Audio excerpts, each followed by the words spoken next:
Hari Jumaat ni hari istimewa. Setiap hari Jumaat kita pergi masjid, khatib dalam khutbah dia mesti sebut benda ni. Hari Jumaat ni apa dia? Hari yang dicipta Adam, semua dia akan sebut di dalam khutbah Jumaat. Nak bagi tahu dekat kita, kata Jumaat itu bukan sebarang hari. Jumaat itu adalah Sayyidul Ayyamil Usbu'. Dia adalah penghulu kepada 7 hari yang ada. Dia penghulu hari-hari ini. Maka sesuai dengan itu, kita kena tahu adab-adab dalam nak menerima kedatangan Jumaat itu. Di antaranya hadis riwayat daripada Abi Sa'id Al-Khudri radhiyallahu an. Nabi SAW bersabda. Nabi kata, "Ghuslu yaumil Jum'ah ala kulli muhtalin wa siwak wa yamussu minat tibi ma qadara alaih." Wajib. Nabi SAW kata, wajib. Kata setiap orang Islam ini, satu, mandi pada hari Jumaat. Wasiwak, wajib ke atas setiap orang Islam ini gosok gigi pada hari Jumaat. Maksudnya sebelum pergi sembahyang Jumaat. Wa yamussu minat tib, dan juga wajib ke atas orang Islam yang nak pergi sembahyang Jumaat ini wangi-wangikan badan dia sebelum dia pergi sembahyang Jumaat. Ma qadara alaih, setakat mana mampu dia melakukannya. Hadis itu hadis sahih riwayat Imam Muslim. Dalam nak mentafsirkan dan menghuraikan hadis ini, Imam Nawawi kata apa? Walaupun Nabi sebut di situ nampak macam benda tu wajib, tetapi sebenarnya dia adalah sunat yang dituntut. Imam Nawawi kata. Nabi sebut dengan lafaz kata wajib, nak habaq kata pentingnya benda tu, jangan tak buat. Itu maksudnya. Hari Jumaat, nak pergi sembahyang Jumaat ni sangat penting bagi kita orang lelaki-lelaki yang nak pergi sembahyang Jumaat ni mandi dulu. Sangat penting bagi kita orang lelaki-lelaki yang nak pergi sembahyang Jumaat ni buat bagi bersih-bersih dulu. Gosok gigi dulu, pakai pakaian yang elok-elok dulu, dan wangi-wangikan badan kita dulu, baru pergi sembahyang Jumaat. Nabi SAW sebut benda tu sebagai wajib, sebagai nak tunjuk kepada besarnya tuntutan ke atas perbuatan-perbuatan itu. Satu. Yang kedua, hadis riwayat daripada Aus bin Aus radhiyallahu an. Kata dia, Nabi SAW bersabda. Nabi kata sesungguhnya hari yang paling afdal adalah hari Jumaat. Nabi habaq itu dulu. Pasal apa? Fihi khuliqa Adam. Adam dijadikan hari Jumaat. Wa fihi nafkhah. Hari Jumaat ditiup sangkakala. Wa fihi sa'iqah, dan pada hari Jumaat berlaku kiamat. Banyak hadis ni Nabi sebut benda ni. Dan pada hari Jumaat berlaku kiamat. Fa aksiru alayya minas salata fi. Nabi kata banyakkanlah salawat kepada aku pada hari Jumaat itu. Hari Jumaat ni mulut ni mau doa Allahumma salli ala Muhammad wa ala ali. Mulut ni mau doa Allahumma salli ala Muhammad wa ala ali Muhammad. Mulut ni mau selalu selawat macam tu. Fa inna salatakum ma'rudah. Nabi SAW kata kerana setiap kali hampa selawat dekat aku, selawat tu dibentangkan kepada aku. Nabi SAW kata setiap kali umat Nabi Muhammad SAW ni selawat ke Nabi, tiap-tiap kali itulah dihantar selawat tu kepada Nabi, diberitahu kepada Nabi, kata umat dia ucap selamat kepada dia. Bila Nabi SAW kata macam tu, faqala rajul, sahabat tanya Nabi, ya Rasulullah, kaifa tu'radu salatuna alaik wa qad aramta, yani balita. Sahabat kata, ya Rasulullah, macam mana selawat umat engkau ni disampaikan kepada engkau kalau sekiranya ketika itu engkau dah mati dan tubuh engkau dah reput? Dia kata, kalau lah ni Tuhan duk hidup lagi tak apa. Bila kita selawat, benda tu malaikat pergi beritahu. Dia kata, esok Tuhan akan wafat. Esok bila Tuhan dah wafat dah esok ni, umat Muhammad duk selawat macam tu juga. Macam mana selawat tu nak dibentangkan kepada Tuhan? Faqala Nabi SAW. Nabi kata apa? Inna Allah harrama 'alal ardi an ta'kula ajsadal anbiya. Nabi kata apa? Dia kata Allah mengharamkan ke atas bumi makan jasad para nabi. Nabi nak habaq kata nabi-nabi ni walaupun nampak mata kasarnya mati, di sisi Allah dia hidup dan diberi rezeki. Muslimin dan muslimat yang dirahmati Allah sekalian, jadi adab yang kedua hari Jumaat ialah banyakkan selawat. Yang ketiga, hadis daripada Abi Hurairah radhiyallahu anhu. Nabi SAW bersabda, Nabi kata siapa mandi elok-elok pada hari Jumaat macam mandi wajib. Siapa yang mandi pada hari Jumaat, mandi sunat hari Jumaat ni, dia mandi sempurna macam mandi wajib. Ini tuan-tuan, kadang-kadang kita nak pergi haji, nak pergi umrah, orang duk sibuk, duk bagi tahu cara nak tawaf. Duk sibuk, duk bagi tahu ni nak jaga bau belah kiri. Duk sibuk nak bagi tahu ni sampai tang mana nak angkat tangan, nak istilam, nak apa. Duk sibuk nak bagi tahu nak sa'i daripada Safa ke Marwah nak kena bilang 7 kali. Duk sibuk nak abang antara tiang ni ke tiang ni nak kena berlari anak dan sebagainya.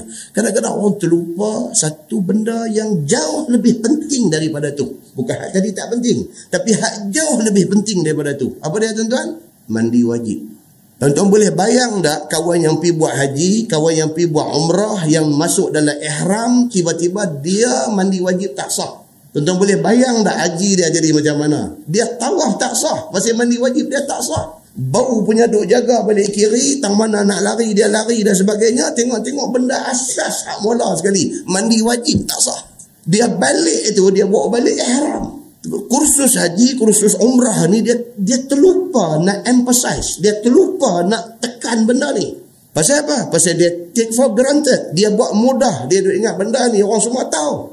Muslimin dan muslimat yang dirahmati Allah sekalian, ayat semayang tu saya kata mandi wajib. Ayat semayang yang duk ambil hari-hari paling common, sehari 5 kali kita ambil ayat semayang. Kalau tak sah ayat semayang tu, tak sah ni macam mana? Sikit aja kawasan wuduk di muka ni, daripada tempat tumbuh rambut sampai anak telinga kecil sampai bawah dagu, satu kawasan besar ibu jari aja tak kena ayat semayang. Ayat semayang tak rata di kawasan tu, ayat semayang dia tak sah. Tawaf lah berapa kali pun tak sah. Balik mai bawa balik ihram, bukan pasal tawaf tak betul, bukan pasal sa'i dia tak sah, bukan pasal tu, pasal ayat semayang tak sah. Muslimin dan muslimat yang dirahmati Allah, kalau tidak Nabi tak kata berapa ramai orang yang berwudu tercampak ke neraka. Bila sahabat tanya pasal apa ya Rasulullah, Nabi kata pasal apa? Pasal tumit dia tak kena ayat semayang. Nabi pergi fokus, Nabi pergi tekan tu. Nabi kata tumit dia tak kena ayat semayang. Kita pergi duduk di tepi kolah, tengok orang ambil ayat semayang. Bila dia ambil semayang, mai tang basuh kaki, dia cedok ayam, dia corok belah depan aja. Dia corok belah depan. Betul belakang tu kawasan tumit tak kena. Walaupun besar ujung ibu jari, tapi kawasan tu kawasan anggota wuduk. Sikit tu punya pasal, besar implikasi dia. Semayang tak sah, ada satu penyakit. Kalau sekiranya dia pergi Mekah, dia ihram haji ataupun dia ihram umrah, dia bawa balik mai ihram ke sini, hubungan suami isteri dia selama-lama tu dalam keadaan terlarang di sisi Allah Subhanahu wa taala. Muslimin dan muslimat yang dirahmati Allah sekalian. Maka dalam hadis ni Nabi SAW kata apa? Man ightasala yaumal jumu'ah ghuslal janabah. Barang siapa mandi pada hari Jumaat, mandi dia sempurna macam mana dia mandi wajib. Summa rah fa ka'annama qarraba badana. Lepas tu dia pergi masjid, dia mendapat pahala seperti mana orang yang korban seekor unta. Dia nak cerita pasal apa? Adab hari Jumaat yang ketiga, pergi awal ke masjid. Kalau dia pergi tu dalam tempoh awal, dia dapat pahala macam orang korban seekor unta. Wa man raha fi sa'ati tsaniyah fa ka'annama qarraba baqara. Kalau dia pergi pada peringkat yang kedua, macam orang korban lembu. Wa fi sa'ati tsalisah fa ka'annama qarraba kabshan aqran. Kalau dia duduk dalam kategori yang ketiga, pergi masjid, lewat sikit lagi, dia macam orang korban seekor kambing yang bertanduk, dia kata. Wa fi sa'ati rabi'ah, kalau dia pi pada kategori yang keempat, fa ka'annama qarraba dajjajah, macam dia sembelih, dia korban seekor ayam. Pahala makin duk kecil, makin duk kecil. Wa man raha fi sa'ati al-khamisah, siapa pi dalam kumpulan yang kelima, fa ka'annama qarraba baydah, sama macam orang yang korban sedekah sebiji telur ayam. Fa iza kharaja al-imam, apabila imam sudah keluar, imam maksudnya khatib. Khatib sudah keluar dan naik di atas mimbar, hadarat al-malaikatu yastami'una dzikr. Malaikat yang kerja duk bagi markah kepada orang main masjid dah tutup buku, pasal dia pun nak dengar khutbah juga. Dia dah tutup buku. Makna kata apa? Bukan kata tak dapat pahala telur ayam, dia dapat telur ayam tu, tak ada apa-apa. Kan? Budak-budak sekolah rendah, cikgu kata apa? Ni hang jawab katanya telur ayam tu masuk kosong. Hak last tadi dapat pahala telur ayam betul. Yang ni telur ayam kosong. Tak ada apa. Kita kategori mana? Dia kena tanya tu. Kita kategori mana? Kita kategori pi lambat balik awal. Kira bukan kata khatib dah start khutbah dah. Khutbah kedua dah baru sampai. Main dengan buat kalut ni, kalut. Padahal main lambat. Buat kalut ni masuk lintah orang duk sembahyang ni, lintah main sembahyang sunat depan membar tu imam duk cakap khutbah. Allahu akbar. Satu masjid bagai duk tengok apa punya haji kita dengan penuh glamour masuk masjid, orang semua tengok kita buat muka serius, duduk depan membar sembahyang sunat dan sebagainya. Apa ke benda, orang duk balik pahala unta, pahala lembu, pahala apa semua. Apa nak dapat mujur tungkat khatib tu musidah di belakang dia. Muslimin muslimat yang dirahmati Allah sekalian. Hadis itu hadis sahih riwayat Al-Bukhari. Adab yang keempat dan kelima ialah jangan pisahkan orang yang sudah ada dalam saf dan juga dengar isi khutbah. Ini duduk dalam satu hadis. Jangan pisahkan orang yang sudah ada dalam saf. Tuan tengok orang main lambat ni, dia nak pergi depan. Dia lalu dia duduk belah orang. Orang duduk ada dalam saf tu, dia duduk lalu in between orang yang dah duduk ada dah tu. Dia duduk lalu, duduk suara tangan nak pergi depan tu. Itu dia panggil memisahkan orang yang dah duduk ada dalam saf. Perbuatan itu merugikan pahala jemaat dia. Okey, dan lagi satu apa dia? Dengar isi khutbah. Hadis daripada Salman Al-Farisi radhiyallahu anhu. Dia kata Nabi bersabda, bang siapa mandi pada hari Jumaat dan bersuci dengan sebaik mungkin. Hari Jumaat dia mandi wa tatahhara bimastata'a min tuhrin. Dia bersuci cukup bersih, cukup elok. Summa dahana au massa min tib. Lepas dah mandi pakai bagi elok, dia pakai minyak wangi di badan dia. Summa raha. Lepas tu dia pergi. Mana? Di masjid. Falam yufarriq baina snaini. Sampai di masjid, dia tak pisahkan dua orang yang duduk ada dalam saf. Dia tak pergi duduk kacau orang yang duduk dah dalam saf. Fasalla ma kutiba lahu. Dan dia semayang apa yang disuruh dia buat. Semayang apa?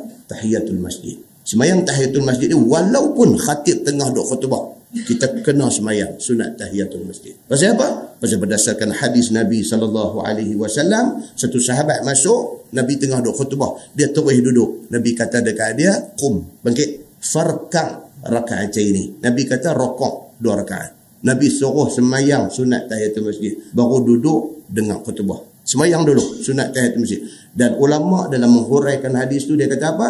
Semayang sunat tahiyatul masjid itu hendaklah dibuat seringkas-ringkasnya. Maksudnya apa? Memadai dengan Fatihah saja, tak payah surah. Yang tu tak payah abang kita, pasal kita pun buat lagu tu. Kita ni qabliyah ba'diyah buat tu aja, Fatihah saja, mana ada surah. Yang tu tak abang pun kudu buat dah, dia kata. Summa iza kharaja al-imam ansat. Dia kata dah lepas tu bila imam keluar duduk atas mimbar nak baca khutbah, diam. Dia kata, "Ghufira lahu ma bainahu wa bainal jum'atil ukhra." Diampunkan dosa dia antara jemaat ni dengan jemaat lagi satu. Kalau dia boleh buat macam ni, macam yang disebut oleh Nabi SAW tadi, start dengan apa? Mandi sebersih-bersihnya. Pakai sewangi-wanginya. Pergi masjid bagi awal. Jangan pisahkan orang yang dah ada dalam saf tu. Sembahyang sunat tahiyatul masjid baru duduk untuk dengar khutbah. Sepanjang khutbah jangan duk bercakap, jangan duk apa, dengar isi kandungan khutbah dan sebagainya. Boleh buat macam tu. Ghufira lahu. Diampunkan baginya ma bainahu wa bainal jum'atil ukhra. Daripada jemaah dia sembahyang tu sampai nak jumpa jemaat pula, Allah ampunkan dosa-dosa kecil dia. Tuan, ini peluang ada kat kita di depan mata. Yang kita lepas peluang ni begitu sahaja. Itu adabnya. Dan adab yang keenam, dia kata jangan bercakap masa khutbah. Jangan bercakap. Ini bukan takat bercakap, tuan-tuan. Jawab handphone. Ni khutbah duduk jalan ni, telefon. Angkat. Ni duduk dalam khutbah ni. Abang ni tu. Angkat. Ni duduk dalam khutbah ni. Saya telefon lain. Apa? Duduk maki pula kawan telefon tu. Apa orang duduk dengar khutbah masa ni lah yang nak telefon. Kacau. Kita duduk dah sebelah dia. Kata apa share ni? Tak boleh. Bunyi pula. Angkat pula. Dua suku kita telefon. 2 suku telefon. Aku duduk main jemaat ni. Waalaikumsalam. Kacau tuan-tuan. Ni hari ni punya orang ni. Macam ni punya duduk ada. Dalam kuliah ni biasalah. Saya jumpa dah dalam masjid ni. Tengah duduk mengajar. Handphone bunyi. Angkat. Dia duduk kuliah Ustaz Samsuri ni. Abang nama kita pula. Ni. Tempat ni. Apa? Kan? Ni hak contoh-contoh kita buat ni hak duk jadi kan.